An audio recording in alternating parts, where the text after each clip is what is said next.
Hello, Mr. Alator. My name is Jamie Horton with Limestone College. I'm doing my demonstration speech today.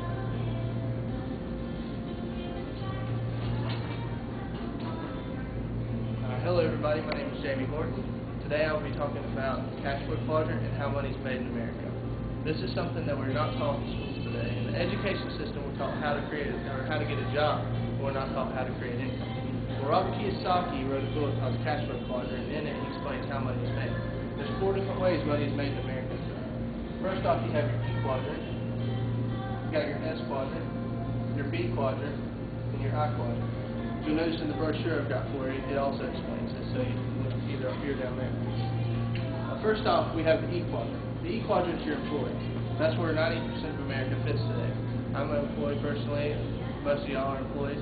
The way money is created by an employee is by trading hours for dollars. Sounds familiar? Trade hours for dollars. The problem with that is there's only so many hours you have in a day. Once you swap them out, you swap it out. So you don't have any more to swap. So the problem with that also is there's a ceiling. I didn't realize that before. I thought, you have a job, you can make as much money as you want, but that's not always true in America. Well, also you have the S quadrant. The S quadrant is your self-employed or your small business. That's like your doctors, your lawyers, your plumbers, even small business owners, your mom and pop shop, anything like that. The thing with them is they also trade out for dollars.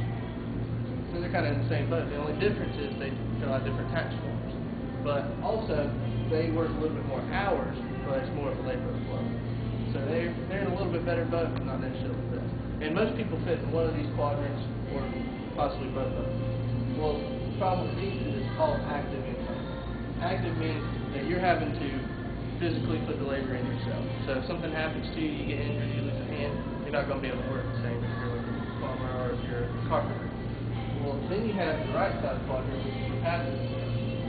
The good thing about passive income is not all based on what you do. It's based on a system or on other things. And to start off with, you have the B quadrant. That's your big business or your business system. That's like your Bill Gates, your Michael Dells, your Ray Krocs of McDonald's fame, your Henry Ford if you want to know a history lesson. And these people have created business systems where they have tons of money coming in. And the thing about a business system, what prevents you and I from getting there is, first off, you have to either have specialized income, as in, instead of having one McDonald's, having 20, 30 McDonald's. That's going to create a lot more money. Or also having specialized knowledge. I'm not going to scare Bill Gates by making another kind of computer. And so you either have to have specialized income or specialized knowledge. This is the private domain of the ultra wealthy in America. So it's very rare. It's the top 1% of income earners in America. And they have it made because they don't really have to do much. They just sit back and the money rolls in. Well, the fourth quadrant is the investment quadrant.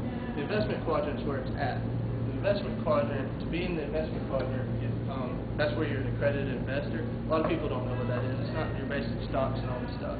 An accredited investor, to become an accredited investor, you have to be making $250 grand as a single person, have $1 million in assets, or be making $300 grand as a married couple and have $1 million in assets.